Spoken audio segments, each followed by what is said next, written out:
Well, good evening, everyone, and welcome to tonight's meeting of Georges River Council. I will declare the meeting open at 7 p.m. I would like to begin by acknowledging the Bidjigal people of the Eora Nation, who are the traditional custodians of all lands, waters and sky in the Georges River area. I pay my respect to elders past and present and extend that respect to all Aboriginal and Torres Strait Islander peoples who live, work and meet on these lands. If everyone could please stand for the National Anthem.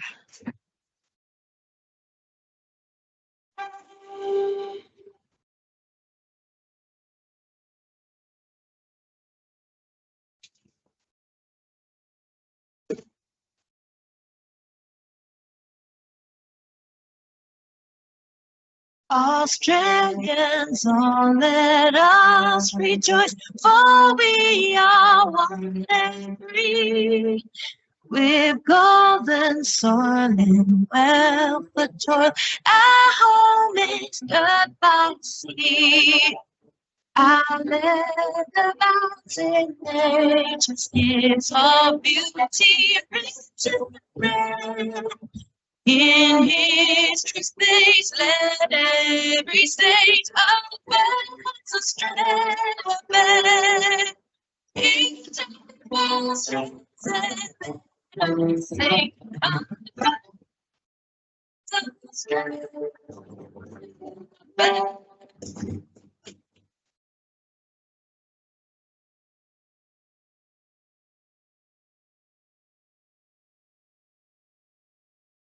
For the opening prayer, which tonight will be led by Dr. George Foster from the Southern Sydney Synagogue. Thank you once again for asking me to say the opening prayer, and I bring greetings from my congregation. Almighty God, as we gather here today in service of our community, we pause to acknowledge the significant season of faith observed by many. At this time, the Jewish community marks Passover, reflecting on freedom, resilience, and continuity. The Christian community celebrates Easter, a time of renewal, hope, and compassion. And our Muslim community has recently concluded Ramadan, a period of reflection, discipline, and generosity. These observances, though distinct, share enduring values that unite us: respect for human dignity, care for others, and a commitment to justice. May these values guide the work of this council. May your deliberations be thoughtful and your decisions wise. And may you continue to serve this community with integrity, understanding, and purpose. Amen. Thank you. Please be seated.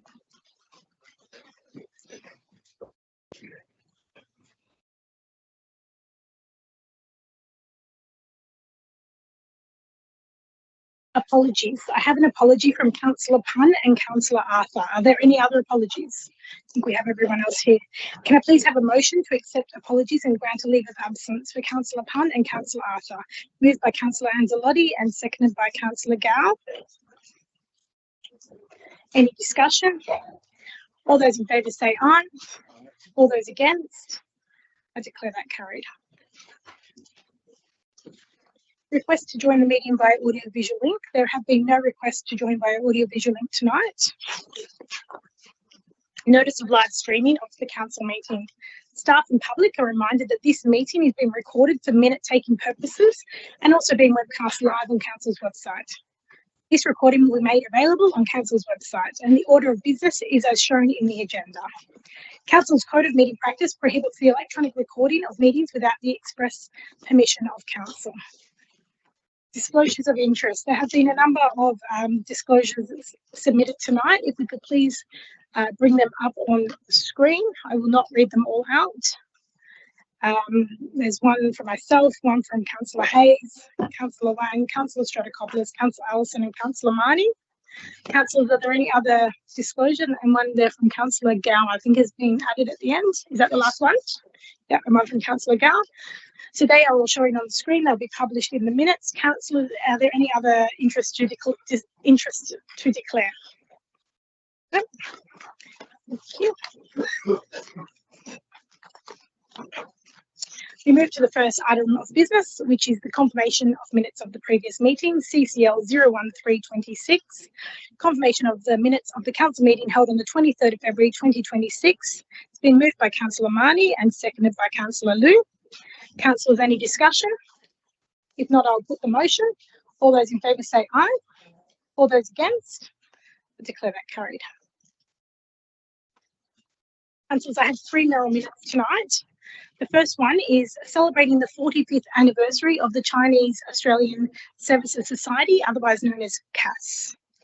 And I'll take the mayoral minute as read and just take a moment to congratulate CAS on the remarkable milestone of 45 years serving our diverse community. What began as a small volunteer initiative has grown into a significant organisation, supporting more than 8,500 families each week and employing over 850 staff across their services. I recently had the pleasure of attending the St George Activity Group Lunar New Year celebration at the Kogarah School of Arts, hosted by CAS, and it was wonderful to see the joy on the faces of both the performers and the audience at this event. It highlighted the important role that these activity groups bring to the many people in our community to bring them together. So this is just one of the many important services that CAS provides to our community, and so congratulations to everyone involved at CAS on this milestone, and thank you for the work you continue to do in supporting our community. My motion is that Council congratulates CAS on achieving 45 years of service to the community and recognises the valuable contribution CAS makes to the Georges River community, particularly through programs supporting multicultural families, seniors and vulnerable residents. Councillors, is there anybody who wishes to speak on this mayoral minute? Councillor Liu? Oh, thank you, Madam Mayor. Yes, as we all know, CAS in the community been with us for 45 years, and is commonly known in the community by its brand name CAS, C-A-S-S. And in order to celebrate its 45th anniversary, they did host a 45th anniversary celebration ceremony, and I feel privileged to attend the ceremony, which was on the 8th, Sunday, 8th of March, to represent the Madam Mayor and the council and myself. I remember it was, if you can see, it's as shown on the screen. There is a group photo, the Premier was there, and the opposition leader and her representative, and people from, I think, 3 different layers of government invited. In total, I think of 200 people to attend it. Really shows some from different political platform. It has all recognition and celebrations from different part of the political platform. So I feel privileged to that. And the other thing, I think, for the personal connections, I don't think I'm the only one to have that feeling and connections from the members of public. A lot of people been attached to 1 or 2 or their services being provided. So that's why I think council recognize their contribution and commitment to the community. And thank you for the Madam Mayor to use your mirror minutes to recognize that. Thank you, Madam Thank you, Councillor Liu. Councillors, if there's no further discussion, I will put the motion. All those in favour say aye. All those against? I declare it carried.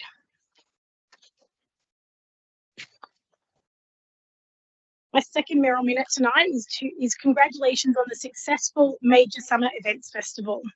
So I'd like to extend my congratulations on the outstanding success of our Major Summer Events Festival. I'd like to acknowledge the entire council and in particular commend our dedicated events team who have once again delivered an exceptional program of major events within an incredibly demanding 2 to 3 month period. From the magic of Christmas at Cars Bush Park to our Australia Day Awards and Citizenship Ceremony, the Australia Day Picnic, and the vibrant Lunar New Year Festival. These events have showcased the very best of Georges River.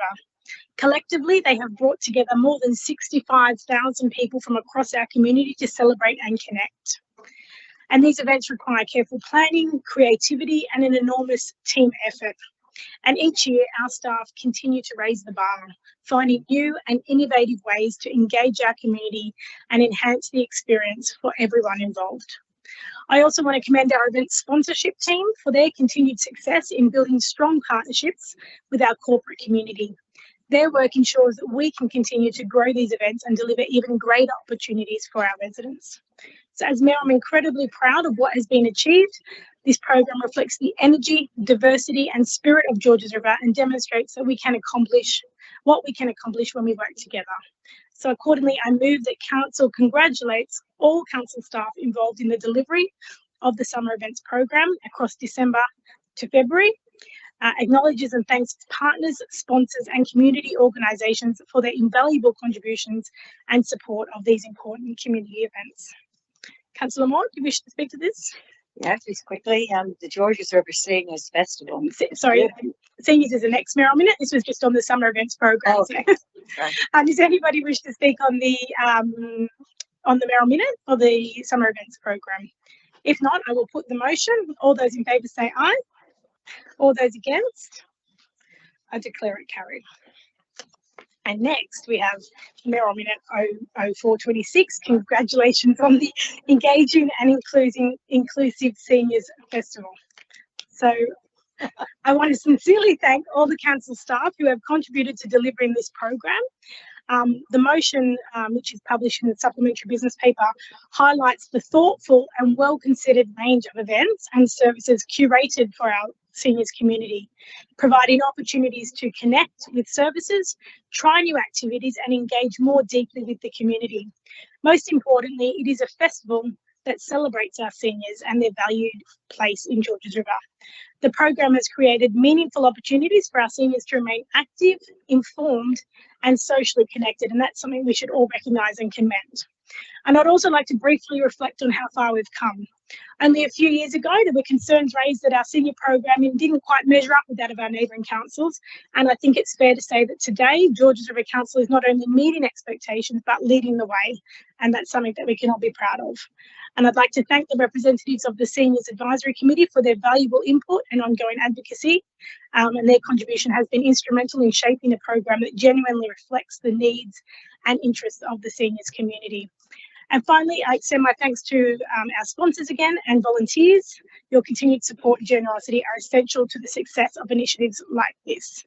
So my motion is that Council congratulates all Council staff involved in the delivery of the Georges River Seniors Festival initiatives, and B, acknowledges and thanks its partners, sponsors and community organisations for their invaluable contributions to the festival and their ongoing support of the seniors community. Councillor Mort. Well, I had the pleasure of attending the Georges River Seniors Festival Expo at Mortdale Community Centre. It was a really wonderful celebration where more than 400 local seniors connected with 26 fantastic exhibitors and each other. There were live performances, health checks, workshops on healthy aging, and even an exercise class. And all this was reinforcing the message that there are countless opportunities for a vibrant and fulfilling life. One of the highlights was entertainer, and there were many, with Frankie Valentine, who delighted the crowd with classics like I'm a Believer and Dream Believer. They were rocking. So a big thank you to the sponsors also. I think I may have mentioned those. And most importantly, I'd also like to congratulate our staff on organising this fantastic event. There are endless opportunities to stay active and connect, and living life in colour here in Georges River was a fantastic event. Thank you. Thank you, Councillor Moore. Councillors, any other people wishing to speak on this motion? If not, I will put the motion. All those in favour say aye. All those against? I declare it carried. Condolences. Councillors, I have no condolences tonight unless there's any. No?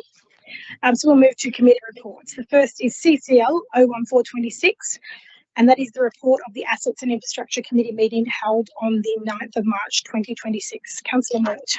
I move the recommendation of the Assets and Infrastructure Committee, item ASS 005-26, as detailed below and adopted by Council. That's moved by Councillor Mort. And if I could have a second, seconded by Councillor Liu. Councillors, any discussion on the committee paper? I just have a couple of brief comments I would like to make. I'd just like to briefly highlight 3 matters on the local traffic committee: the changes to Ecole Street and Ecole Lane in Carlton, the works associated with the Sand City Leisure Centre, as well as the safety improvements at the intersection of Carrington Avenue and Warwick Street in Hurstville. Each of these matters has been complex to investigate and resolve, with strong community interest and a range of views expressed throughout the process. So I'd like to commend Council's new Director of Assets and Infrastructure, Mr. Spelter, together with his new Manager of Traffic and Assets and Coordinator of Traffic and Transport. This is a relatively new team at Georges River that has brought fresh perspectives and significant technical expertise to addressing these challenging traffic issues. And as we all know, councillors, when it comes to traffic management, there's rarely a perfect solution that satisfies everyone. But however, I feel that the recommendations included in this report tonight represent considered and balanced outcomes that prioritise improved safety for our community, which must always remain our #1 priority. So I'd also like to acknowledge the Director's efforts to ensure the community has been kept informed throughout these processes through clear and timely communication. So with that, councillors, I will put the motion, which is the minutes of the Assets and Infrastructure meeting held on the 9th of March. All those in favour say aye. Oh, seconded was Councillor Liu. Yep, moved by Councillor Moore and seconded by Councillor Liu. All those in favour say aye. All those against? I declare that carried. Next, we move to CCL 01526. That is the report of the Community and Culture Committee meeting held on the 9th of March. Councillor Lansbury. Thanks, Madam Mayor. I'd like to pull out item COM 010-26, please, and move the other items on the paper, which are 006, 007, 008, 009, and 011. Thank you. That's moved by Councillor Lansbury and seconded by Councillor Jamieson. Councillors, any discussion on those items? Just wait for this vote. Any discussion? If not, I'll put the motion. All those in favour say aye. All those against? I declare that carried. And now Councillor Stratikopoulos is going to vacate the room. He has declared a significant non-pecuniary interest on the next item, which is COM 01026, events grants for April 2026. We'll just wait for the door to close. Thanks, Madam Mayor. As Councillor Stratikopoulos has left the room, we'll now move COM 010-26, event grants for April 2026. Thank you. And if I could call for a seconder, please, councillors. Seconded by Councillor Jamieson. Any discussion, councillors? If not, I will put that motion. All those in favour say aye. All those against? I declare that carried.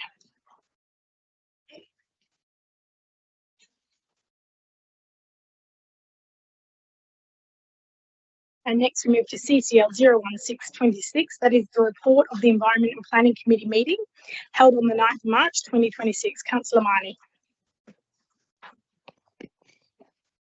Thanks, Madam Mayor. I'd like to move items ENV 00426 through to ENV 01026 as published in the business paper, and pull out ENV 00626, endorsement of the Embassy Pipeline Hazard Analysis Plan proposal for Gateway for further discussion. Thank you. Thank you, Councillor Marnie, and second by Councillor Jamieson. Councillors, any discussion on those items? If not, I'll put the motion. All those in favour say aye. All those against? I declare that carried. We now move to the item that was pulled out, which is ENV 00626, endorsement of the, that's the one, isn't it? Yep. Endorsement of the MSC Pipeline Hazard Analysis Planning Proposal for Gateway. Councillor Marnie. Madam Mayor, I'd like to move ENV 00626 endorsement of the MSC pipeline has analysis plan proposed. Thank you. And seconded by Councillor Jamieson. Any discussion, councillors? Councillor Wang? Yeah, I don't think this gateway submission is needed at all, because according to the detail, it says for the sensitive development, it says it should be noted that the restriction on sensitive land users proposed by council planning proposal will ensure that any sensitive development proposed within 200 meters of the MSE pipeline is referred to the New South Wales Planning Secretary for consideration. As such, development is not prohibited, but must undergo the referral process before consent can be determined. So there's a few questions there, problem there. First, so what's the base for referring to the New South Wales Planning Secretary? Because according to the New South Wales Planning Department, there's no such limitation at all. They don't have any limitation. You refer to them for what? And second, development is not prohibited, but undergo a referral process before consent can be determined. And there's details missing from here.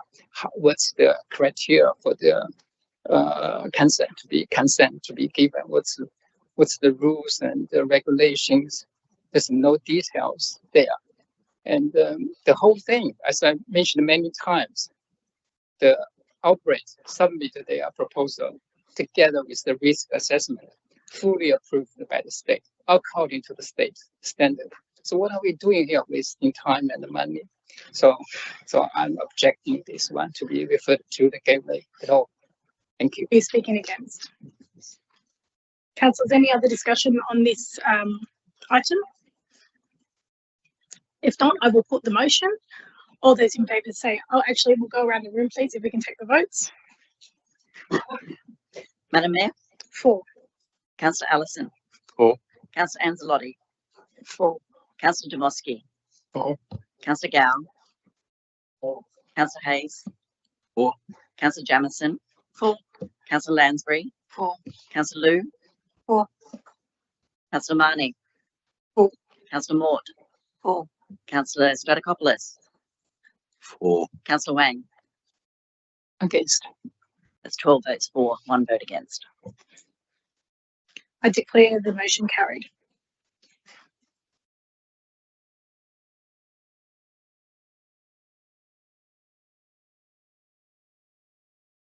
Next, we move to CCL 01726, Report of the Finance and Governance Committee, held on the 9th of March 2026. Councillor Jamieson.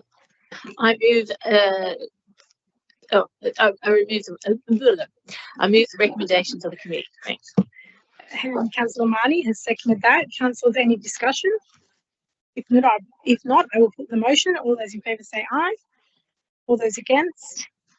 Declare the motion carried.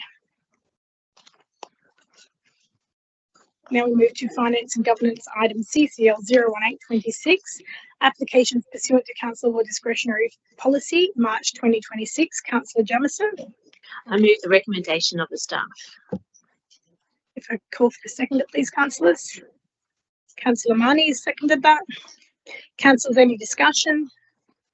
If not, I will put the motion. All those in favour say aye. All those against? Declare it carried. Next, we move to Assets and Infrastructure item CCL 01926, appointment of councillor delegates to the Floodplain Risk Management Committee. Councillor Mort. I move that council nominate Councillor Marnie and Councillor Nancy Liu as the 2 additional councillor delegates to the Floodplain Risk Management Committee until the end of the current term of council. Thank you. If I can call for a seconder. Councillor Gay seconding that. Okay, I'll call for a seconder to Councillor Mort's motion. Councillor Jamieson has seconded that. Any Discussion from councillors, otherwise. I move an amendment. Councillor Gow's an amendment. Madam Mayor, Madam Mayor, I move an amendment to nominate Councillor Wayne for the committee until the end of this council term. So the motion is calling for 2 additional councillor delegates. So did you want to nominate 2 in your amendment? I nominate Councillor Wayne and Councillor Punt.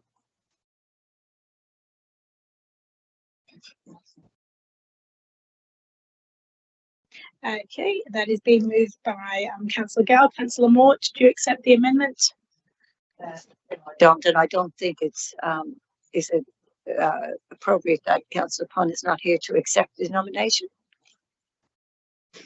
I don't know any ruling that prevents it. It's up to the council. Yeah, so I think we'll put that amendment. I'll call for a seconder to Councillor Gow's amendment. Second it. Seconded by Councillor Hayes. And if we can please take, I'll put that amendment, and if we could go around the room to take a vote, please. Madam Mayor, Against. Councillor Allison, Against. Councillor Anzalotti, For. Councillor Demoski, Against. Councillor Gow, For. Councillor Hayes, For. Councillor Jamison, Against. Councillor Lansbury, Against. Councillor Lou, Against. Councillor Marnie, Against. Councillor Mort, Against. Councillor Stratokopoulos, Against.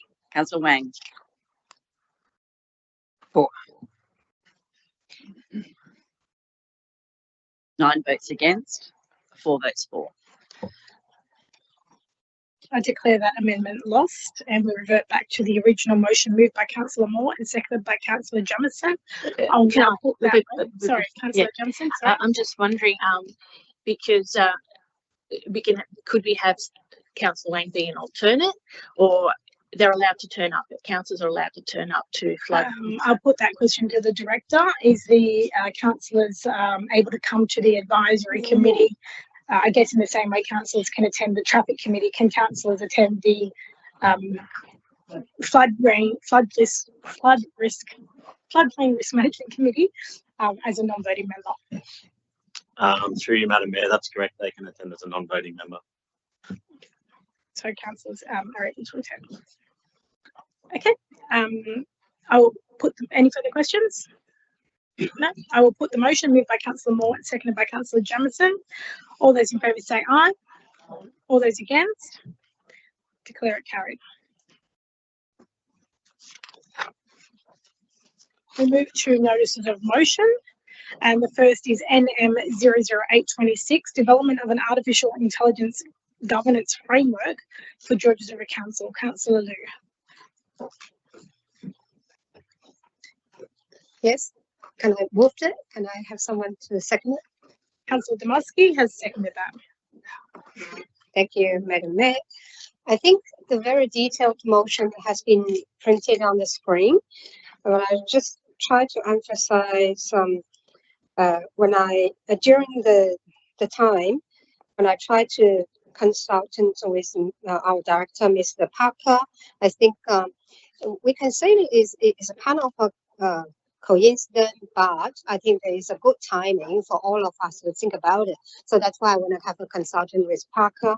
He said, she said, oh, we are in the process to do that, but we didn't talk about before. Seems like I said kind of a joke. I said, oh, your mind can read my mind.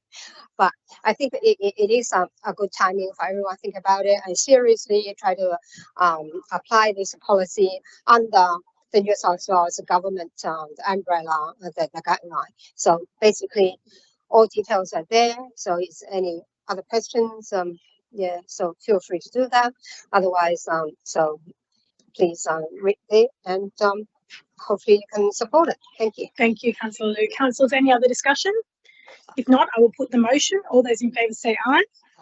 All those against? Declare it carried. Next, we have NM 00926, minimising gambling harm by the implementation of the Murphy Report. Councillor Marnie. And seconded by Councillor Lansbury. The Georges River LGA ranks amongst the highest in poker machine losses naturally, with over $80 million wasted in the third quarter of 2025. As councillors, we have a level of government which is the eyes and ears of the community, and we have the closest level of contact with our constituents and know many of their concerns. I am proud to have brought forward several notices of motion to council since 2022 with the aim to minimise the amount of damage caused by gambling, for example, poverty, marriage and family breakdown, mental health, unemployment, theft, fraud and even suicide. Each resolution so far has been unanimous. I commend Councillor Lansbury for raising a motion last year which led to council to become the first in New South Wales to join Resolution's powerful Put Pokies in Their Place campaign, which is pushing for valuable measures such as publishing gambling data per venue, introducing universal cashless gambling and turning the machines off after midnight. And I sincerely thank our Director of Community Culture for producing such quality reports which effectively support our notice of motion. Online gambling, unlike poker machines, is however impossible to quantify in terms of the money lost on a per LGA basis, but it's safe to say this curse is widespread within Georgia and across the nation, and the amount of advertising for online gambling, whether on the internet, TV screens, sports venues or in other public places, is clearly ludicrous and unnecessary. Australians now lose $315 billion annually through all forms of gambling, with men aged between 18 and 24 years the most affected group, and around 20% of the national spend on gambling is lost through sports betting and on horse and dog racing. The Alliance for Gambling Reform, Wisdom Mission and other charities and health professionals have been calling for stricter controls on online gambling for years. And in June 2023, their hopes rose when the federal government's Standing Committee on Social Policy and Legal Affairs published the You Win Some, You Lose More report based on the findings of a national inquiry into online gambling and its sinister and widespread impacts was released. It recommended 31 measures to minimise harm and protect children, and noted that gambling was a serious yet long neglected public health issue. It advocated for a ban on online gambling, advertising within 3 years, blocking illegal betting on platforms, and introducing stronger consumer protection such as identity checks. Its chair, Peter Murphy, a Victorian Labor MP and distinguished barrister, stated, quote, "Gambling, advertising and simulated gambling through video games is grooming children and young people to gamble and encourages riskier behaviour. The torrent of advertising is inescapable. It is manipulating an impressionable and vulnerable audience," unquote. Sadly, Peter Murphy passed away from cancer in December of the same year her report was released. And it is indeed tragic, if not disrespectful, that almost 3 years afterwards, the federal government has failed to adopt any of the report's 31 expert recommendations. As Reverend Tim Costello, Chief Advocate of the Australian Gambling Alliance, put it on the weekend, it's been 1,000 days of inaction on gambling, unquote. While I admit we may not see change overnight, especially as a single council, we have to start somewhere. I sincerely trust that the federal government does at least one thing, honour Peter Murphy's enormous legacy and do something to protect society from the evils of online gambling. I hope all of my fellow councillors support my motion tonight, and I encourage them to spread the word to the leaders of their respective parties. Finally, I sincerely hope we won't be fobbed off in the same manner as Minister Welsh treated Kate Sezjola, a former addict turned campaigner, who was told by the minister to contact the gambling industry, TV stations and sporting codes, and not the minister herself to initiate this long overdue action. Thank you. Thank you, Councillor Marnie. Councillor Lansbury, do you wish to speak to this motion? Thanks, Madam Mayor. And did want to add just a little bit to it. Firstly, thank you to Councillor Marnie for bringing this forward. I too heard that comment yesterday that it's been 1,000 days since the report was tabled, and unfortunately the federal government has still not formally responded to it. Word on the street is that apparently a draft response was created in 2024 but hasn't been released yet. It makes very sobering reading when you read some of the submissions from some of the people who've been impacted by this. online gambling, from the forward, I've just sort of cut and pasted a couple of things from the forward written by the chair of that particular inquiry, Peter Murphy, who was a member for Dunkley, the late Peter Murphy. Australians outspend the citizens of every other country on online gambling. This is wreaking havoc in our communities. Online gambling companies advertise so much in Australia because it works. Online gambling has been deliberately and strategically marketed alongside sport, which has normalised it as a fun thing to do. There was also an article, just sort of diverting slightly, Councillor Marnie mentioned the motion that we successfully carried here in, I think, July last year about poker machines, and that Georges River was the first local government area to join the Wesley Missions campaign to put pokies in their place. There was an article in the Herald on Friday which specifically addresses that and the lack of progress there, and just some very sobering figures that I think are really relevant. I know that the message in this is online gambling, but we also need to remember that in this, according to this particular article, Punch has lost a record $9.3 billion in New South Wales on poker machines last year, which was a surge of 8% on the previous 12 months. Newly released figures reveal that $785 million was lost in the Canterbury Bankstown area alone, as well as $720 million in Fairfield, $535 million in the Cumberland local government area, $420 million in central Sydney, and $355 million on the Central Coast.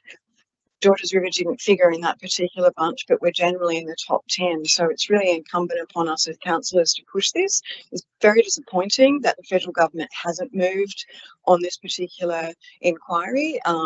31 recommendations, which include, you know, off the top of my head, something like appointing a specific federal minister who is responsible for it. There just needs to be action taken because of the impact on people's lives. It does feed into domestic and family violence, and people are losing their jobs, their livelihoods, their families because of their online addictions to gambling. And I just really want to see some action taken on this. I don't think we need to revisit the inquiry again. We've got the recommendations. It just needs action needs to be taken. The draft response that they've sat on for 18 months, perhaps they might need to polish that, to release it, to make it more current. I don't know, but they just need to take action because it can't continue as it is. The fact that Australians figure that highly in online gambling is horrifying. You know, it's a very easy thing to do if you can just sit there and do it from the comfort of your phone or your laptop or your PC and just participate that way. And gambling advertising does feed into that glamorous thing that people are at the pub with their mates having a punch and all the rest of it, which is great, but some people can't stop. There needs to be more public education, which is also included in one of the recommendations. So I would encourage all councillors to support this motion, which calls on the federal government basically to get a move on and to write to our local members asking them to support this as well. Thank you. Thank you, Councillor Lansbury. Councillors, anyone wishing to speak against this motion? If not, I will put the motion. All those in favour say aye. All those against? I declare the motion carried. Next, we have NM 01026, Sustainable Procurement Policy Update. Councillor Jamieson.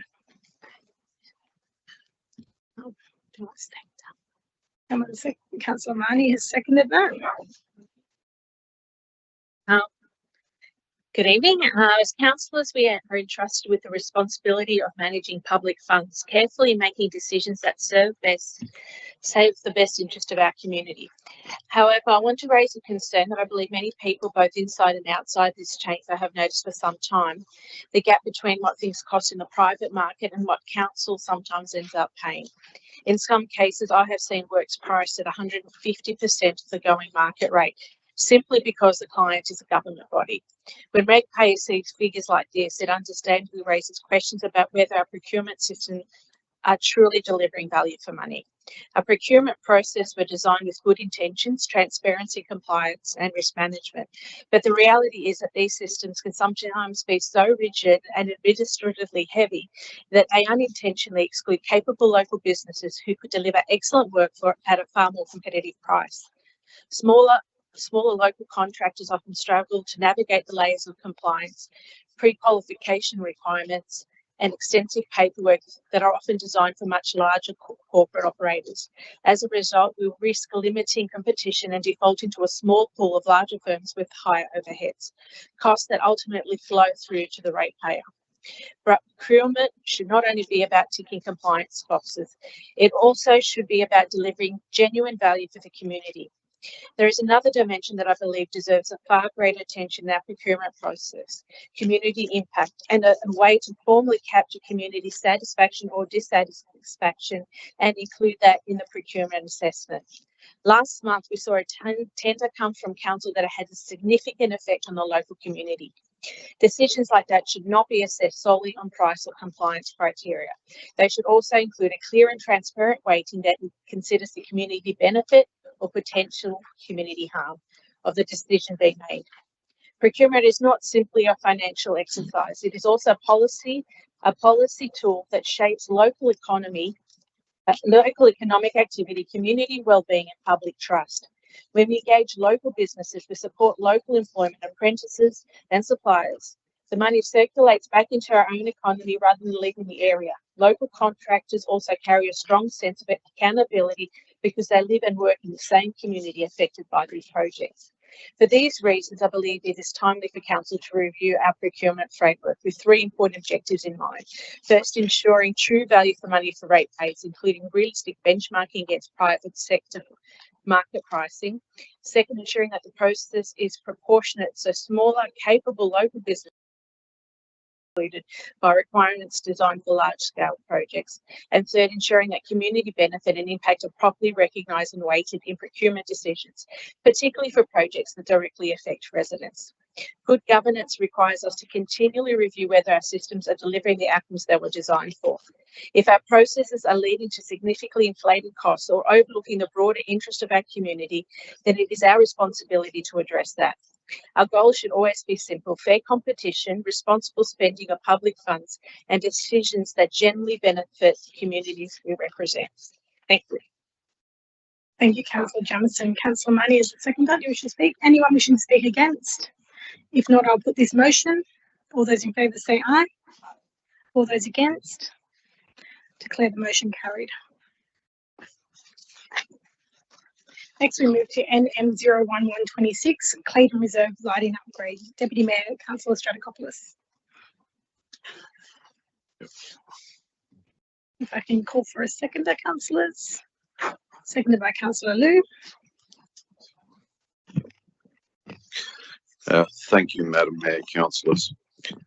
Whilst I understand that a lighting audit has been undertaken by council and council staff are now in the process of considering whether lighting upgrades should occur across the sporting fields within the LGA, this motion is to remind council not to forget the significance of new lighting for Clayton Reserve and therefore Sanssouci Football Club.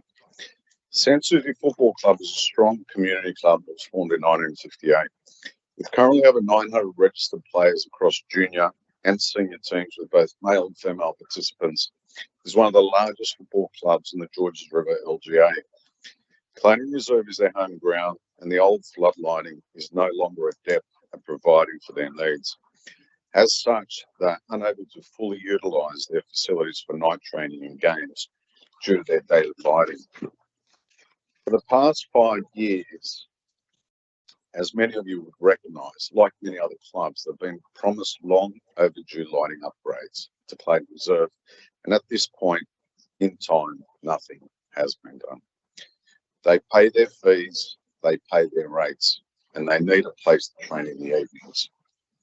I understand that Lux Lighting, 100 Lux, is for night training purposes where there is visual safety for the players as well as our kids. A lot of the lighting in the region does not meet modern day standards. We are a large sporting region and one of the largest sporting regions in the state, especially in soccer in terms of demand and participation. We also have competing interests with 4 NPL clubs in the area where most areas usually have one.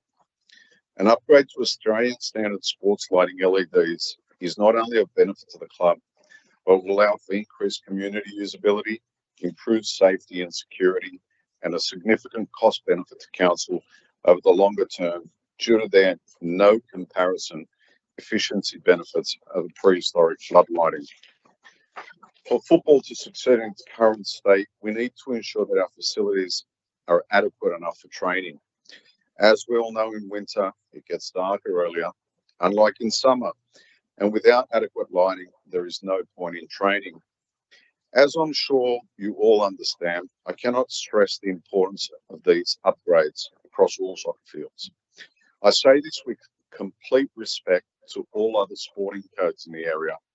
The fact does remain that football, soccer, is the largest and most prominent sport in the area, and as such clearly brings in the most revenue from a sporting perspective to our council.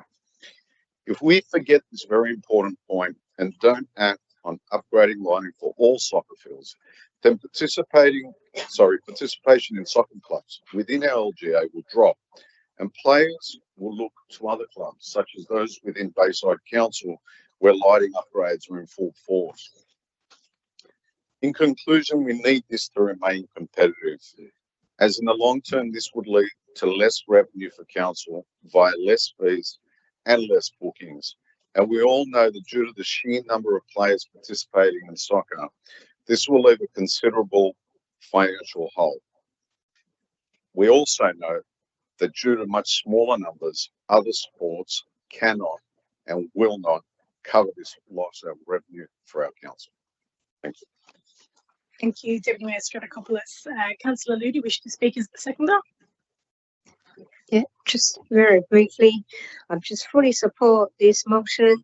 We all welcome these proactive measures have been undergoing by the council staff at the moment to make sure that these community assets and community facilities in the long run, the long term, will be very well utilized by the community. So I support this one. Thank you. Thank you, Councillor Liu. Councillor Anzalotti, wishing to speak against your question? Well, I've got some questions. Just Councillor Liu, sorry. Thank you. What exactly are you asking for? I'm a little bit confused because the last bit particularly hit a raw nerve. Like, I don't feel that council should be obliged to provide lighting because football, soccer provides them with more revenue. I think this should be supplied across all fields because it makes it fair and equitable to all codes, not just to soccer. I just thought that was a little bit crossed a line there. Thank you, Councillor Anzalotti. Does any other councillors wish to speak against? Otherwise, Madam Mayor, sorry, not speaking against, just a question to Councillor Deputy Mayor Sam Stratikopoulos. I'm still a bit confused and perplexed as to what outcome you're trying to achieve with this motion. Deputy Mayor Stratikopoulos, would you wish to take the bite of the pie? All I'd like to say is that I think that the motion was quite clear. I think my response was quite clear. So I'm sure that you understood it, and I don't really understand the point of your question. Thank you, Deputy Mayor Stratikopoulos. So if there's no further discussion, we've had the right of reply. I'll put the motion. All those in favour say aye. All those against?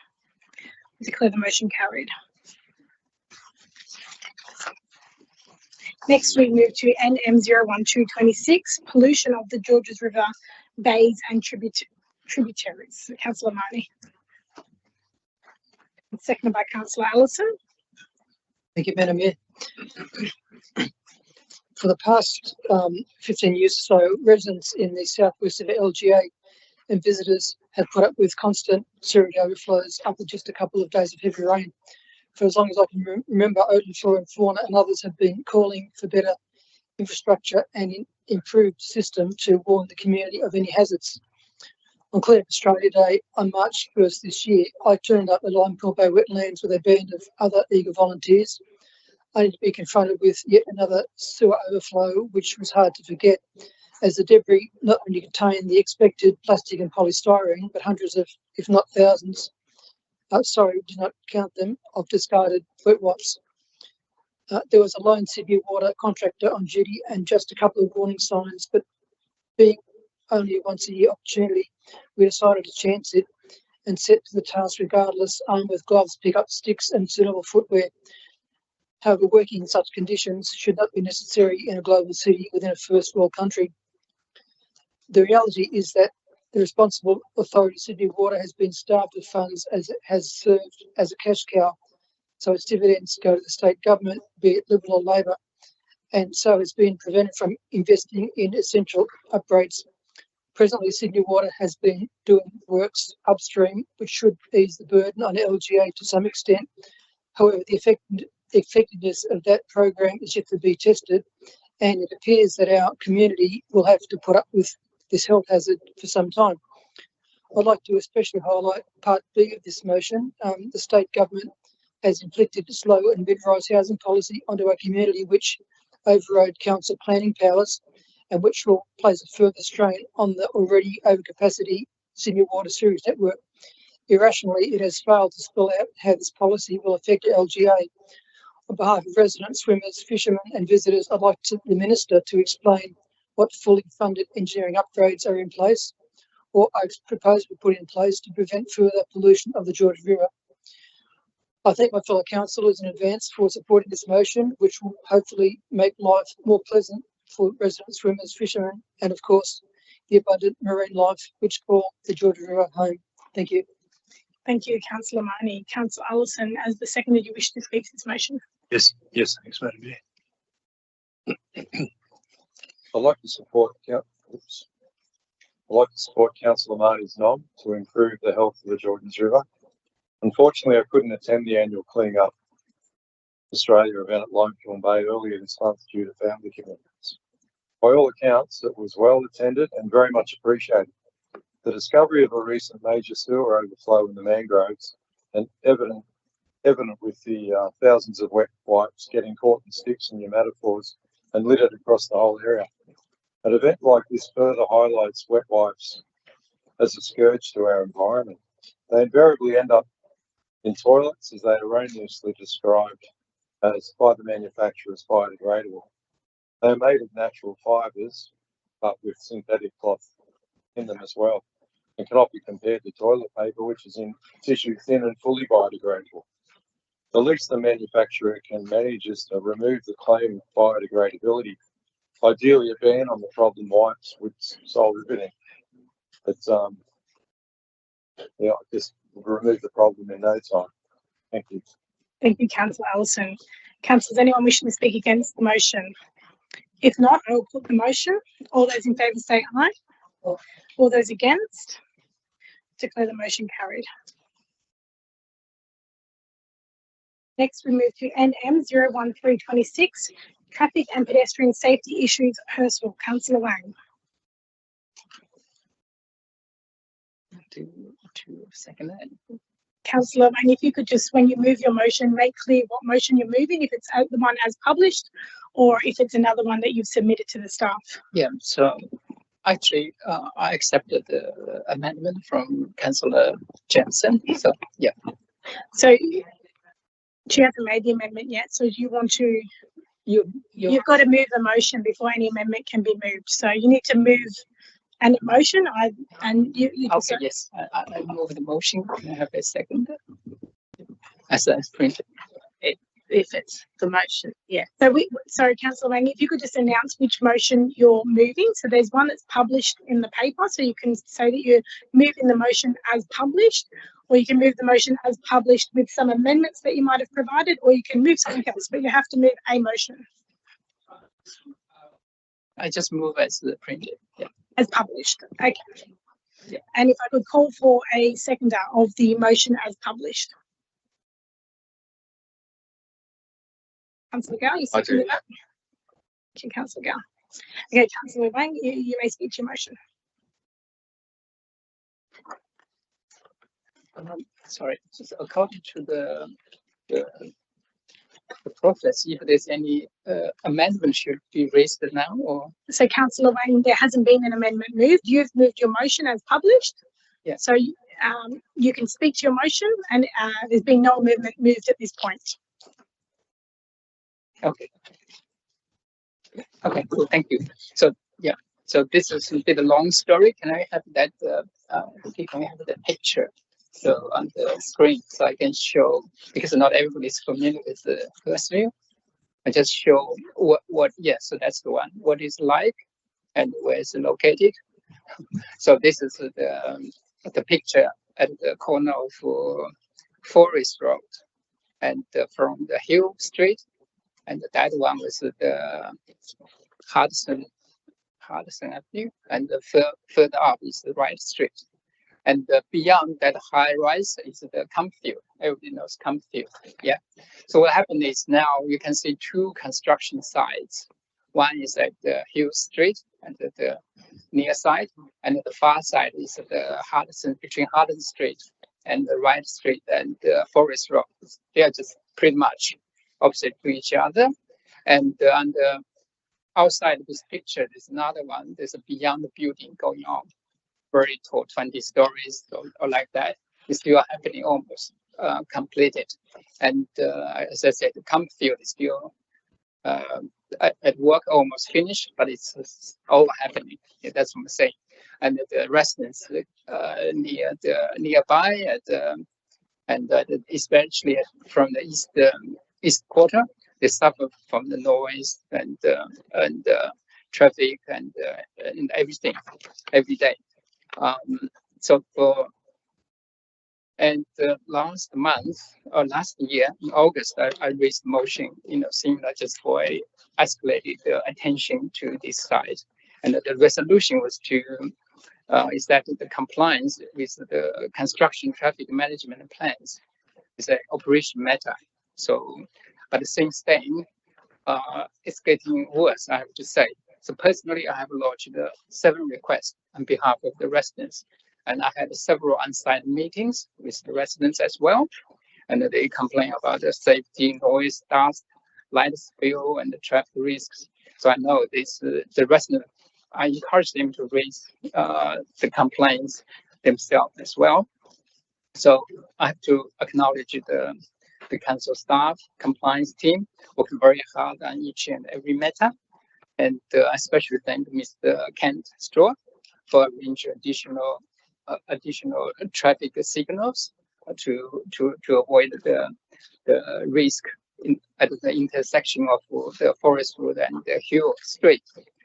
And it's very obvious our business as usual operation enforcement is not good enough. So otherwise, we will not see these repeated breaches and repeated complaints. And some of the behavior is totally unacceptable. At once, this was a concrete cutting from 7 p.m. till 11 p.m. at night. It's driving the residents crazy. It turned out that that's not the developer, the builders were doing that. It turned out it's Ausgrid. They're doing their power work for whatever reasons. But the residents, they are really confused and frustrated. It just shows how complicated this issue is. You have so many players and different authority, and the council has no authority over Ausgrid. And even make things more complicated. These constructors, they don't, these builders, they don't respond to our council unless it's immediate safety issues. Our compliance team will do the work. Otherwise, they report to the private certifier. So there's another layer of responsibility there. So regardless, it's very complex, but there may be some limitation the council can do, and we may need to hold the compliance, the personal certifier accountable and escalate it to the state, and even introduce some legislation changes. So that's what I'm calling here is to report, just summarize what's going on here and see what we can do and what we need to reach out for help. And this compliance is just half of the story. The other half of the story is the infrastructure, the traffic. So there's major concerns for several intersections. It's near misses and everything. And I noticed the council has already raised those concerns in response to this Hill Street development. for the traffic. There's several bottlenecks there at the section of Hill Street and Tree Street, and the avenues underpass through under the railway. So really, we need to carry on with some of the holistic traffic report. So that's what this motion is about. Thank you very much. Thank you, Councillor Wang. Councillor Gao, is the second you wish to speak to this motion? Right. Thank you. Any councillors wishing to speak against the motion? Councillor Jamison? Thank you for that. And I want to acknowledge the residents who have raised these concerns and to thank those who spoke at the public forum. The issues raised are real and council takes them seriously. I've also been advised, as you spoke to in regards to the concrete cutting the footpath until 11 p.m, that it was actually Ausgrid infrastructure upgrades and not associated with those developments. More broadly, the traffic, pedestrian safety, environmental issues raised in this motion are important and need to be taken seriously. I also want to bring to this motion the critical urgency of implementing long-term safety upgrades and proactive planning due to the rapid transformation of the precinct. This point actually reinforces something council has been consistently saying, the importance of local place-based planning when it comes to increased density. When council plans for growth in a precinct, it is done in a coordinated way. It considers long-term upgrades to intersections, traffic movements, pedestrian safety, and supporting infrastructure.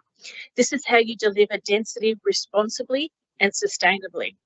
However, under the state government's LMR and TOD reforms, this type of detailed local planning is being overridden by a one-size-fits-all approach to rapid density increases. The reality is when that happens, the ability to proper plan and deliver the necessary infrastructure simply cannot keep pace with the speed of development. So if I could use the words of Council Lansbury, tools of the devil, we've got the certified, we might add the SSD, LMR and TOD issues that are being done. This motion highlights a clear contradiction. So Councillor Wang has been one of the loudest and strongest advocates for increasing densities across the LGA and has supported the state government's planning reforms that override council's local plannings.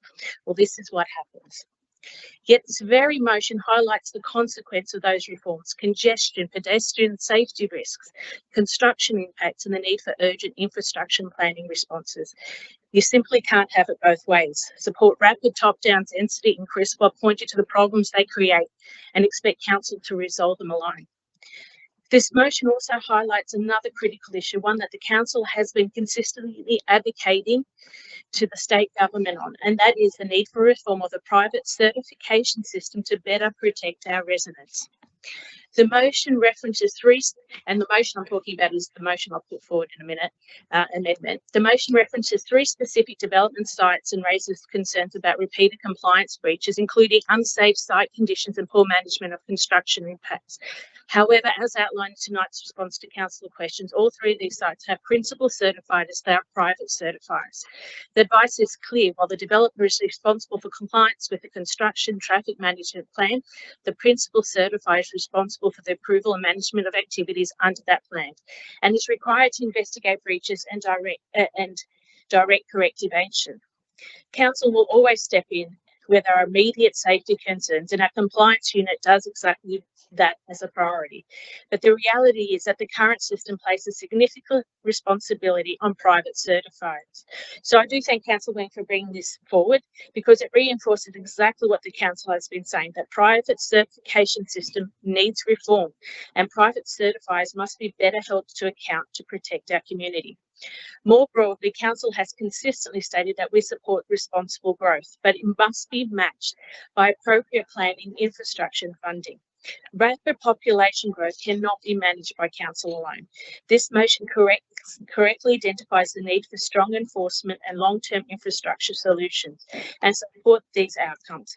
But what we must be honest about the cause, these are the predictable consequences of rapid state-driven development combined with a system that limits council's ability to enforce compliance directly. Council will continue to manage its impacts responsibly and advocate strongly for both infrastructure funding and planning system reforms, because expecting local government to carry this burden alone is simply not acceptable. Because if growth is driven from the top, then the responsibility to fund and support it must sit there too, not be left to local communities to carry the burden. At this point, should I put my proposed motion? Do you have an amendment, Councillor Jemison? Do you want me to read that, or have people read that because it's a very long one? Do you want me to- I think you need to read it out. Yep. Okay. That Council A acknowledges the concerns raised by residents regarding traffic, pedestrian safety, environmental compliance issues associated with construction activity in the Forest Road, Hill Street and Jack Braden Drive precinct, and thank those who spoke at the public forum.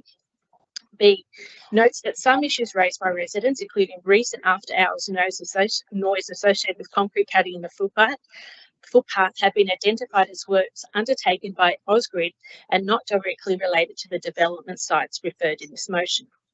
C, notes the compliance with construction traffic management plans, CTMPs, is an operational matter, and that under the current legislative framework, the developer is responsible for compliance with the CTMP, and the principal certifier is responsible for the approval, oversight and enforcement of activities under the CTMP, including investigating breaches and directive corrective action.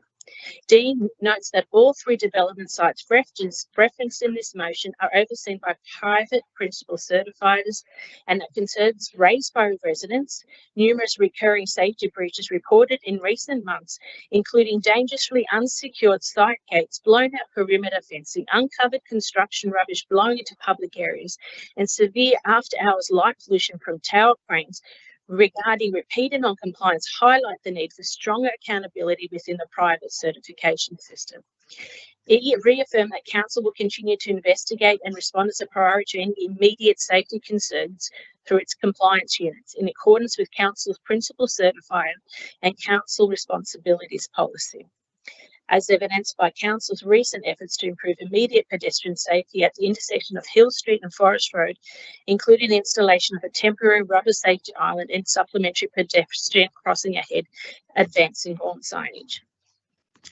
F, recognises the importance of coordinated place-based planning to support increased densities, including the delivery of long-term traffic, pedestrian safety and infrastructure upgrades. Notes that rapid state-driven planning reforms, including the LMR and TOD reforms, limit Council's ability to undertake detailed precinct-level planning and deliver infrastructure in step with population growth. Reiterates Council's strong advocacy to the New South Wales Government for infrastructure funding to support growing communities and ensure development is matched with appropriate transport and community infrastructure. In response to the concerns raised by the residents regarding repeated non-compliance at the identified development sites, as before, and noting the role of private certifiers in overseeing these developments, writes to the New South Wales Minister for Planning and Public Spaces, Mr. Paul Scully, and the New South Wales Minister for Better Regulation and Fair Training, the Honourable Anulak Shanthivong, reaffirming Council's advocacy and calling for urgent reform of the private certification system, consistent with Council's certification campaign, including changes to processes and procedures to improve openness and transparency, increased accountability for private certifiers in determining certificates, responding to complaints, managing construction sites, legislative changes to enable greater delegation of powers to Council, including the regulations of certifiers and the ability to impose penalties for certifiers who breach legislation and certification process. Notes that Council previously resolved NMO 53-24 traffic congestion in Hurstville CBD and NM 051-25 traffic study Hurstville CBD. K notes that delivery of the 2024 Hurstville School Precinct Traffic Study is ongoing, and that Council's Traffic and Transport team continues to actively engage with local school principals, the New South Wales Department of Education, Transport for New South Wales and Evering Bayside Council to support deliver the outcomes of the study. And L, requests the General Manager to undertake a holistic traffic study of the Hurstville CBD encompassing the matters raised in NMO 53-24 and NMO 51-25, noting the impact of recently approved developments. The study is to include modelling that accounts for additional population growth and increased demand on the existing road network, including an assessment of pedestrian crossing facilities at the intersection of Hill Street and Forest Road. The study area is to be bounded by Railway Parade, Wanyora Road, Queens Road and Wright Street. Thank you, Councillor Jamieson. That amendment has been moved by Councillor Jamieson and seconded by Councillor Liu. Councillor Wang, firstly, do you accept that amendment as put by Councillor Jamieson? Yeah, can I ask a question first? Yeah. So for this is through you, Madam Chair, to the director. This 3 construction current going on. When was that approved? When were they approved? Was that under LMR, TOD, or what's the other one? What is it? SSD? Put the question to the director. So my understanding is approved some 20 years ago or 10 years ago. Madam Mayor and Councillors, the approval information is contained within CQR 012-26, which are the questions on the supplementary agenda.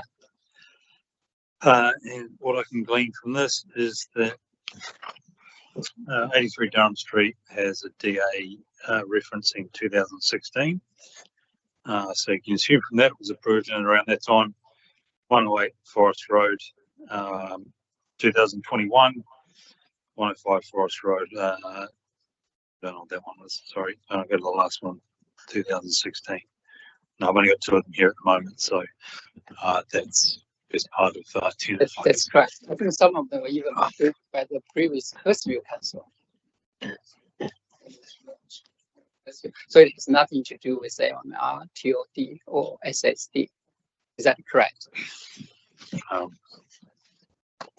There is a updated application for Hill Street under the State Significant Development that proposes more residential population. So that's in the process at the moment. Yes. The details are also on the question. Yeah, that's still in progress. It's not approved. Yeah. So the current construction work has nothing to do with that, right? That's the question. So the current constructions have nothing to do with the LMR, TOD, or SSD. That's the question. Madam Mayor, Councillors, the current construction relates to the condition, the consent that's approved on the site. So, Councillor Wang, the question that I put to you was, do you accept the amendment? Yes, I do. Okay. And Councillor Gall is the seconder. Do you accept the amendment? Yes, I do. Okay, we have that amendment as moved by Councillor Jamieson has now been accepted by Councillor Wang and Councillor Gall, so that becomes the motion.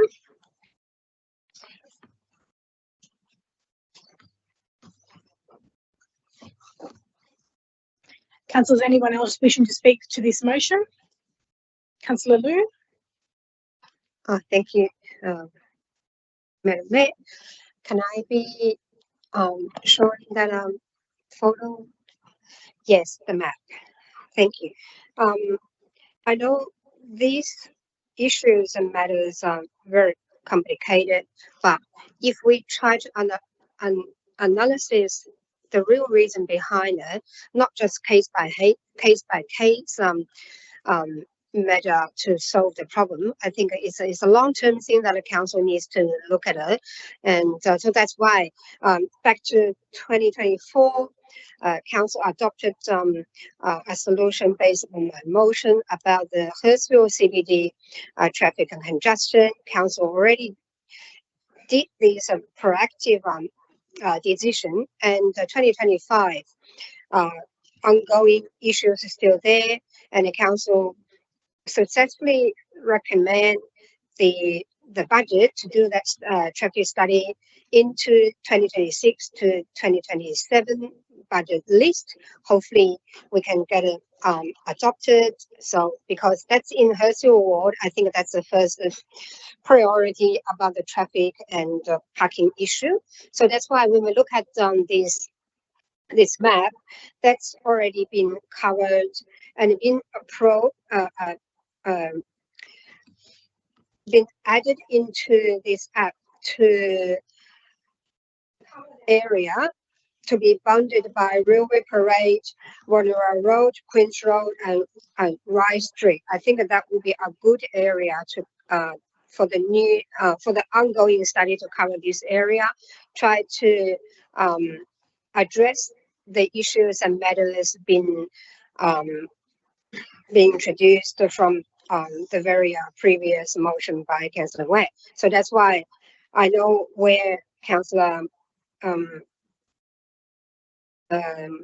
Councillor Jamieson's points are coming from.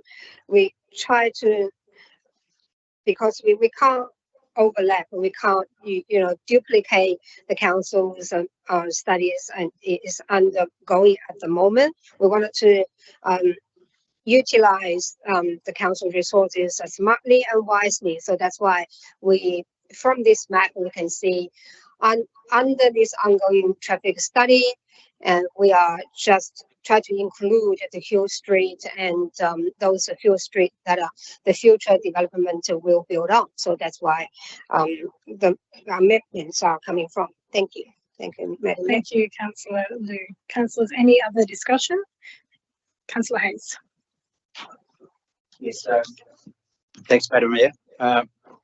In all of the discussions this evening, nobody's mentioned the $30 million investment by the New South Wales State Government in the crossing Forest Road, including lifts and a scheduled completion date towards the end of 2026.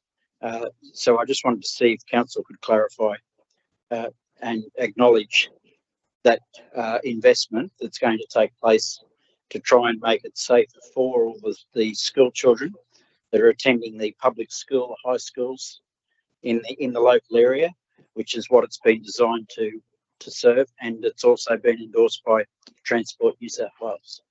So what was your question, Councillor? My question is, with the motions that have been put forward today, there's been no mention of that additional $30 million investment in that area to try and alleviate pedestrian traffic and congestion and provide a safety net for the children that reside in the area to attend those schools. So, Councillor, it seems that the council's. I understand the point you're making. I guess I'll put the question to you. Are you wanting to move an amendment to the wording of the motion? And if so, yes, I would. Please propose your amended wording. Okay. The amended wording is the recognition of the investment by the state government of $30 million overhead bridge serving those local school areas in Forest Road. So with a motion, it needs to be an action. So the action is, I'm just wondering if we can combine it to point K, which is about the Hurstville Schools Precinct traffic study. So to me, it would make sense that would be added aligned to that point. Thank you. Yeah. Okay.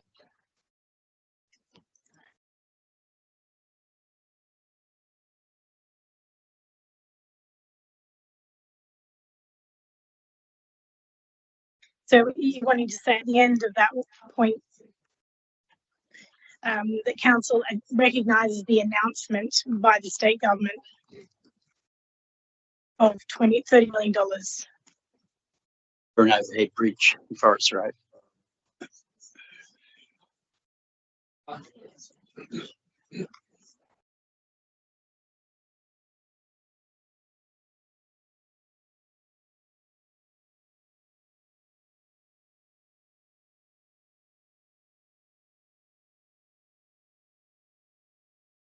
So if point K would read, notes the delivery of the 2024 Hurstville School Precinct traffic study is ongoing, and that Council's traffic and transport team continues to actively engage with local school principals, the New South Wales Department of Education, Transport for New South Wales and neighbouring Bayside Council to support and deliver the outcomes of the study, and that Council recognises the announcement by the state government of $30 million for an overhead bridge at Forest Road around the school precinct.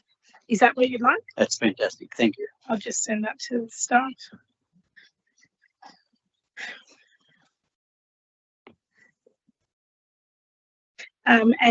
Councillor Wang, do you accept that addition to the motion? Yes, I do. And Councillor Gow is the seconder. Yes. I've just sent that to you, Marissa, on got it? Perfect. We'll just wait for that to be put up on the screen.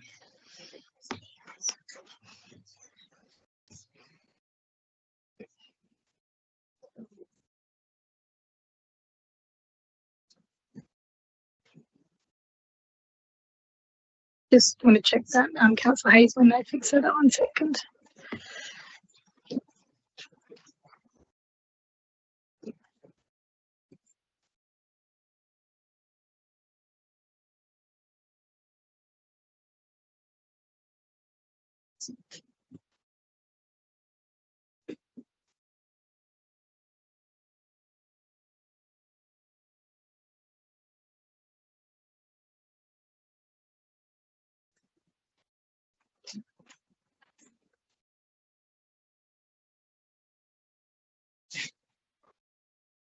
Did it not come through?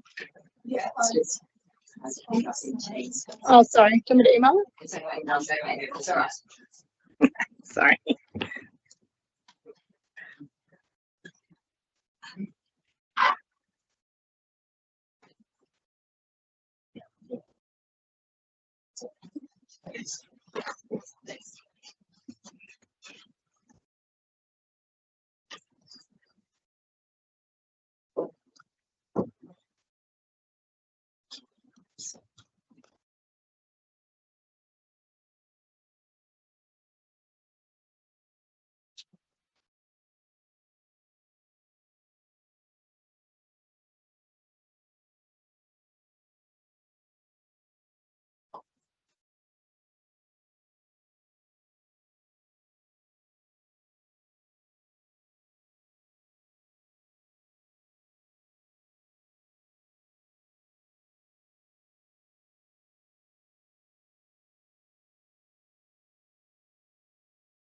So, Councillor Hayes, if you could just confirm that you're happy with what's written on the screen. That's fine, thanks. And Councillor Wang as the mover and Councillor Gow as the seconder. You happy with what's proposed? Okay. Councillors, if there's no further discussion, I might put this motion. Oh, Councillor Angelotti. Can we just have that scrolled so I can just read the other points? Because it's quite a lengthy amendment, so I just wanted to double check it all, if that's okay. Yeah, so Councillor Jamieson read it out earlier. No, but I just. Yeah. Okay. Well, actually, can I ask a question? Yeah, sure. Because it's yours. Anywhere in that amendment, have you mentioned that this development, which was approved in 2016, is linked to infrastructure issues that could be brought about by the LMR policy, which has got nothing to do with this development? That was your speech. Thank you. That this development was approved in 2016. I think I might ask the director if we can take that on notice, because just because the DA number says 2016 on large developments, sometimes we've seen they can take 5 years to be approved. So if we can perhaps have that as a question with no notice documented in the next council meeting when it was actually approved. But even if it was 5 years, it still wouldn't, LMR and Todd wouldn't have impacted this. I think the reference in the motion is part G. It says that notes that rapid state-driven planning reforms, including LMR and Todd reforms, limit council's ability to undertake detailed precinct-level planning and deliver infrastructure in step with population growth. So it's not specifically relating to those developments. Councillors, if there's no further discussion, I will put the motion, which has been moved by Councillor Wang and seconded by Councillor Gow. All those in favour say aye. All those against, I declare that carried. Next, we have NM 01426. That is the official opening of the Museum of Chinese in Australia. Councillor Liu. Thank you, Madam Mayor. I wanted to just call for a seconder quickly. Yeah, can I have a second? Councillor Demosky. Thank you, Councillor Demosky. Oh, thank you. Yes, I bring up a bit of history that's back to 2020 when the first motion been moved by me at that time. It's during the COVID and nothing in public, not much ongoing. But for long-term vision, this motion try to bring up the awareness and in our local area about Mocha, because we Hurstville or the Georgia River area, we are the most Chinese populated or multicultural populated areas in the whole state. I think the Mochas, the idea try to talk about those history, try to acknowledge those achievements from this particular community. It really match our council's initiative of multicultural community engagement. And throughout those years, in 2022, I remember there were a few collaborations and activities in between our museum and gallery or the library with the Mocha.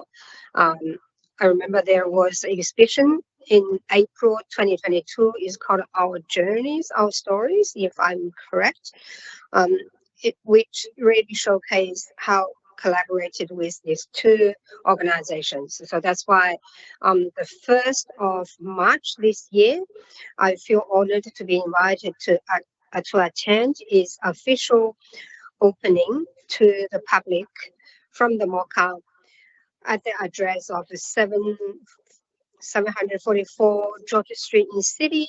It really exciting moment for the general community to welcome this museum to be open to the public. We should remember back to the Liberal government. I think, if I'm correct, at that time, the Liberal government invested, I think, around 2.3 million. And of course, the current federal Labor government would keep their election promise to put their investment into it, to keep it open on the ground floor. When I was there, I met a lot of new friends and old friends there, and only the ground floor open. We still have the first floor and second floor needs more money. So from the government to support it in the future, the full opening to the public. If we can recall the last public forum, there was a lady called Maria Ip. She is our council's multicultural advisory committee and disabled inclusive committee panel member. She was one of the community members in our local areas who really experienced those field activities and events. So we really welcome those involvement from the local community, and really try to acknowledge this opening, Mocha's opening to the public. Thank you, Madam Mayor. Thank you, Councillor. Councillor Demotsky has a seconder. Do you wish to speak to this motion? No. Any councillors wishing to speak against the motion? I'm speaking for, Madam Mayor. Speaking for. Madam Mayor, thank you so much. Just wanted to acknowledge Councillor Liu. Thank you for putting this motion to the council. I think it is a significant and important motion. I just wanted to acknowledge the contribution of the federal Labor government, which I know Councillor Liu has mentioned, and the contribution of the federal Labor government of $2.6 million to this initiative. And we also had, obviously, the attendance of the Prime Minister at this official opening event. So in saying that, I'd like to propose an amendment to Councillor Liu, that is to acknowledge the work of the Chair, Daphne Lowe, the CEO, Peter Tay, and the Mocha board and staff and volunteers, just to make a motion just a bit more specific. Sorry, Councillor Gad, you send that to the staff, the wording? I will now. Reply.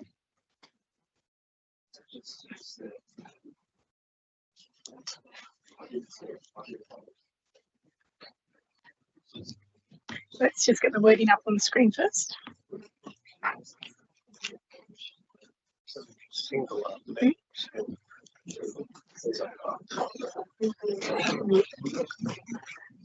A little bit amendment in principle.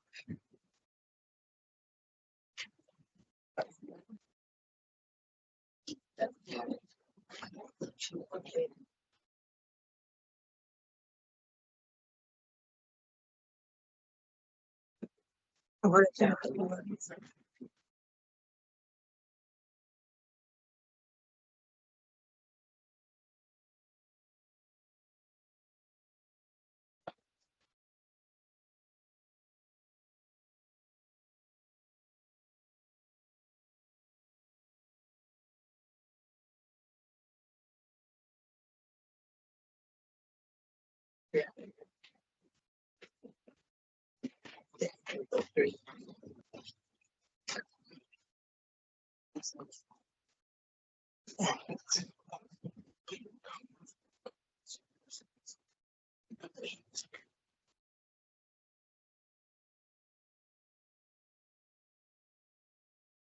I don't say.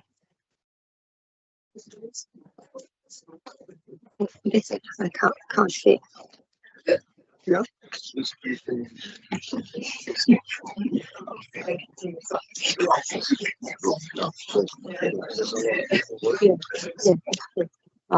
I don't agree. No.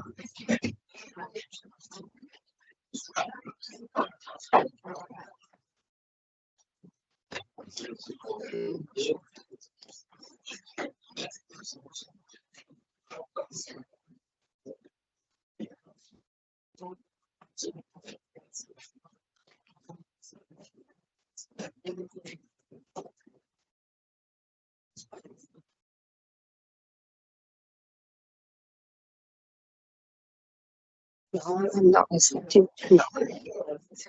No. Yeah.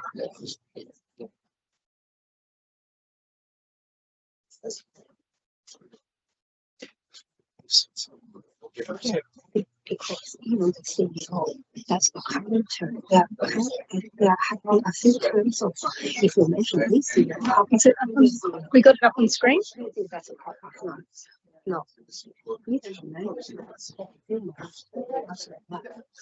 Yeah, then they receive it. How about us?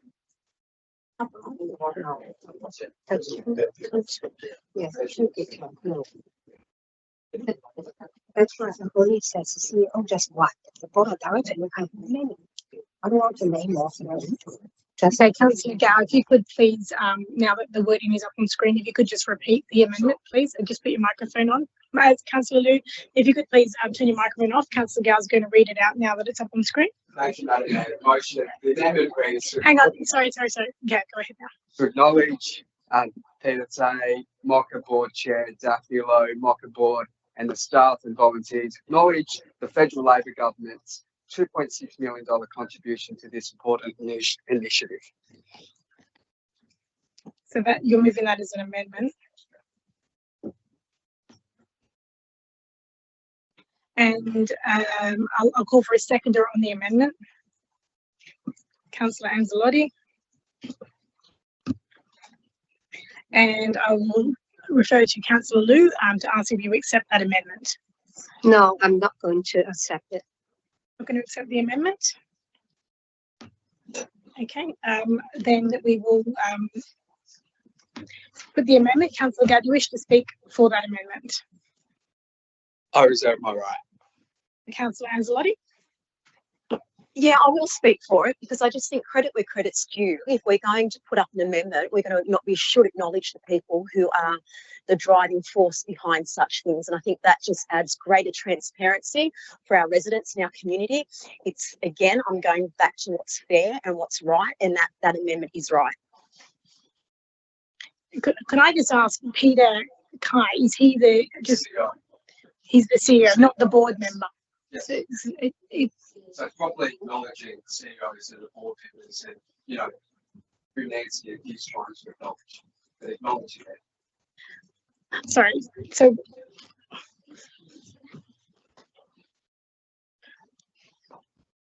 I'm just confused what's, okay, so this is the amendment. So, Did it say Was I reading something just then that said to write to? Acknowledge the CEO, Peter Tate, Yeah.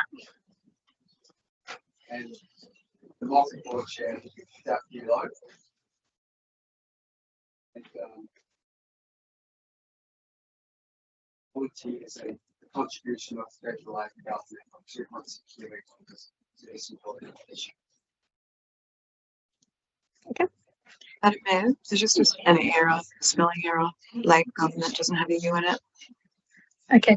If we could just correct the spelling of Labor.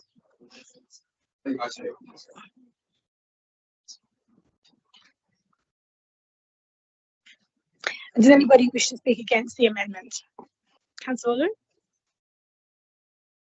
Yeah, I understand where it's coming from, but where am I not going to accept it? Because the current CEO, I don't think he's the only, there are a few terms of CEO already. Back to 2020, when I moved the motion, I remember at that time CEO is called Dr. John Yu. It's on the Leaders newspaper as well. So I don't think we, in very particular, we name their name, just in case we miss out someone. My understanding, there are two terms of CEO already. I don't know in between 5 years there was another one. So that's why I don't, that's why from my initial, let me finish, please. In my initial, the first paragraph of my motion, I only said the current CEO and the board of directors. Even the board of directors, I know Debbie for so many years, or 20 years. She is one of the directors. One of the other called a lady called Cao Yin. I didn't put their name more because I don't want to name most of it and miss some of it. That's not appreciate to do it. So that's why I don't think I'm not going to accept it. Thank you. Okay. Any other councillors wishing to speak against the amendment? If not, we will put the amendment. And if we could go around and take the vote, please. Madam Mayor. Against. Councillor Allison. Against. Councillor Anzalotti. For. Councillor Demoski. Against. Councillor Gow. For. Councillor Hayes. For. Councillor Jamison. Against. Councillor Lansbury. Sorry. Councillor Liu. Against.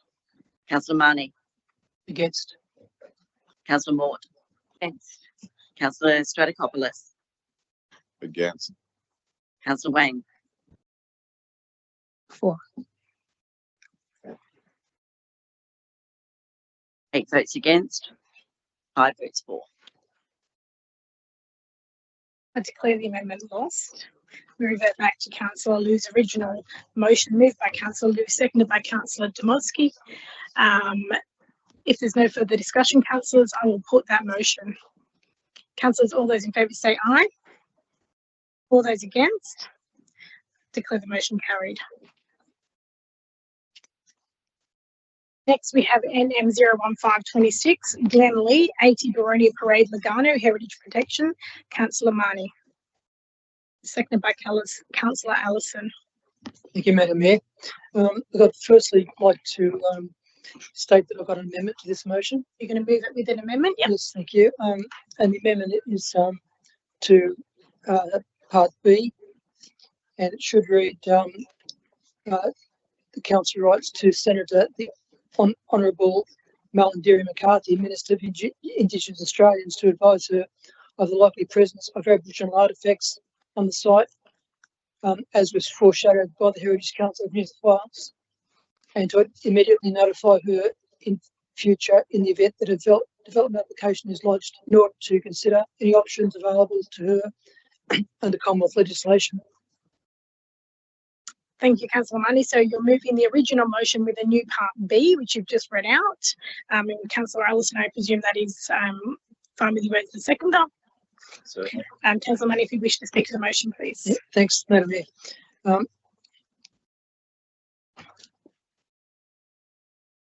This is my 15th notice of motion concerning the preservation of Glen Lee.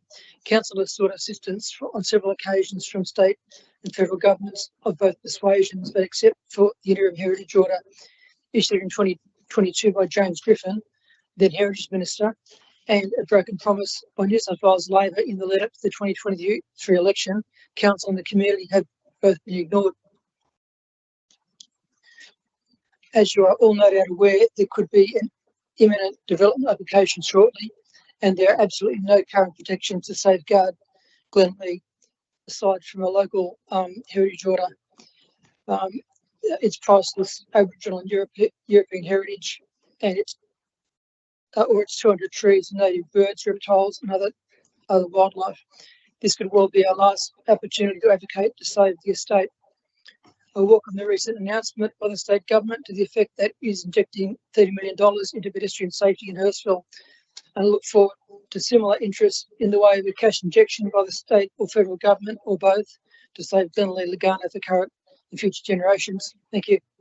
Thank you, Councillor Marnie. Councillor Allison, as a seconder, do you want to speak? Thanks, Madam Mayor. I wholeheartedly support Councillor Marnie's heartfelt request for the state government to issue an interim heritage order immediately upon the receipt of the development application for Glenlee Lagana, and for the state and federal government to generously provide funding to support the acquisition of Glenlee in its entirety and place it in the safe hands of the National Parks and Wildlife Service. It's a travesty that Glenlee has not yet entered Australian folklore, which should have already guaranteed its safe passage to the well-deserved mantle of heritage status. It ticks all the boxes for recognition of its importance to national history. One of the most fascinating aspects is that Glenlee is the very place where an amicable meeting of Bidjigal and First Fleeters took place a few days prior to the official raising of the British flag at Farm Cove, Sydney. By the by, am I the only person here who don't know that Australia is the only major Commonwealth country in the world that does not have a treaty with its First Nation peoples? With the tragic loss of the Voice to Parliament referendum in 2023, it's only a matter of time before a treaty with First Nations people is devised. If a significant site could be nominated as a mutually agreed location between Kemay, Botany Bay and Port Jackson for the signing of a treaty, where could this possibly be? With the knowledge that Cook had stolen fishing spears from the Kurnell shoreline in April 1770, and Phillip 18 years later had stolen Aboriginal land at Sydney Cove on the 26th of January 1788, these two major historical sites would surely be deemed unsuitable and undesirable locations by the aggrieved Indigenous folks. I guess ideally we would need an untainted place where a history of amicable contact between both cultures had been documented. Let's not be the ones to say, if only we had saved Glenlee, it would have felt so natural to have the treaty signed there. If only Glenlee was protected as a permanent shrine to country, the principle of genuine reconciliation could taste that much sweeter. Thank you, Councillor Allison. Councillors, anyone wishing to speak against this motion?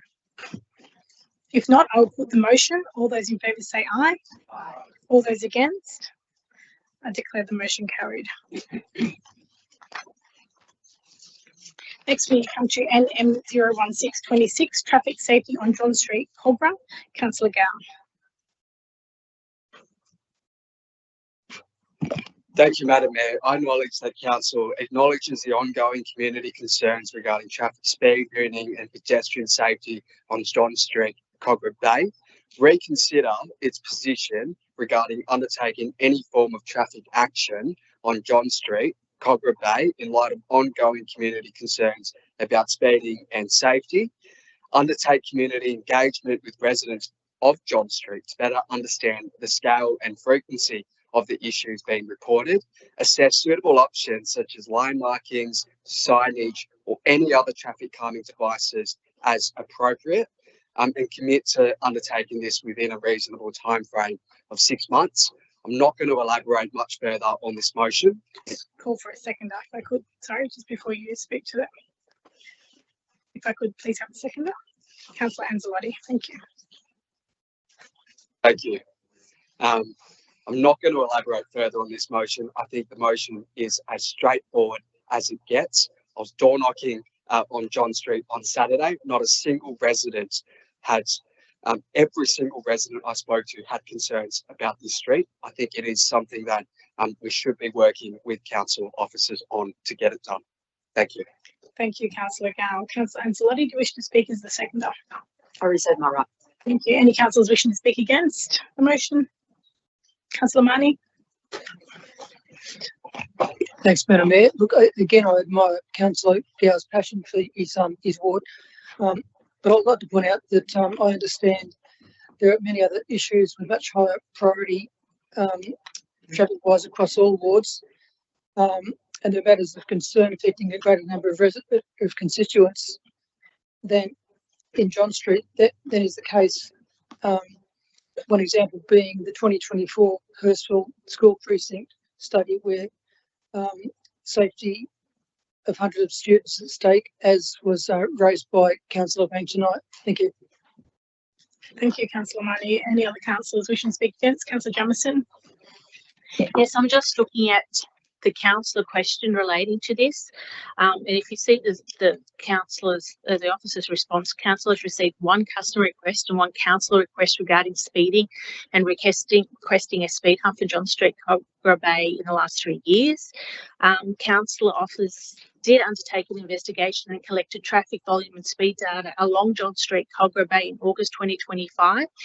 The latest traffic survey data along John Street indicates that daily traffic volume of approximately 800 vehicles per day and 85 percentile speed of 47 kilometres per hour. Current vehicle speed shows motorists are travelling within their default speed limit of 50 kilometres an hour, and traffic volume along John Street is low compared to other local roads within Georges River Council. Based on the current traffic conditions, John Street does not warrant any traffic management measures at this stage. Council will continue to monitor this road to determine if any traffic management measures are required in the future. Given that we've got so many other roads that, you know, we've got the B Street, we've got Roberts Road, we've got the Hurstville Precinct. I think the answers are in the responses from the councillors, the officers, sorry. Thank you, Councillor Jamieson. Councillor That's a right of reply, Gale, Madam would you Mayor. like Thank to you. take your right of reply? I will take my right of reply as a move of the motion, Madam Mayor. Thank you. Councillor Jamieson, I heard what you read out. Essentially speaking, you're just saying, no, we're not going to do anything about these issues. Not enough people have actively approached us about these issues, so we're not going to do anything. Well, that is not my job as an elected representative.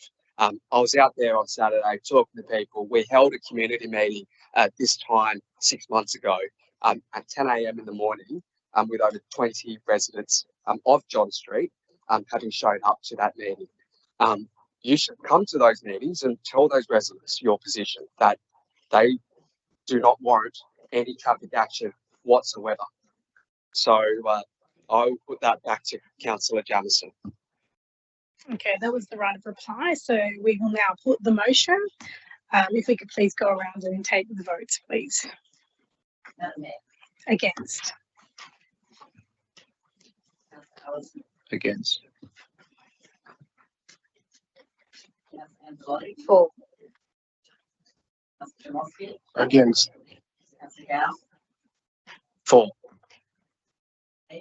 For. For. Against. Against. Against.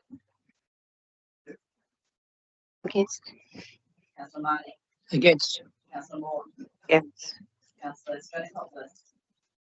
Against. For.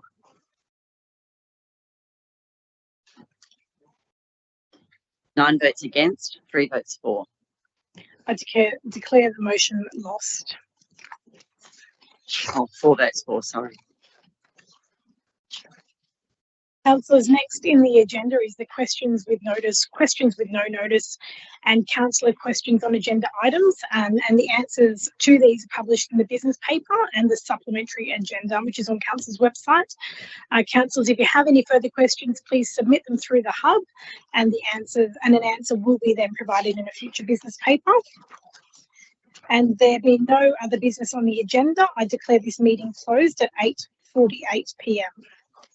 Thank you, councillors and staff, for your attendance at the meeting. Thank you to members of the gallery for attending the meeting. Have a good night.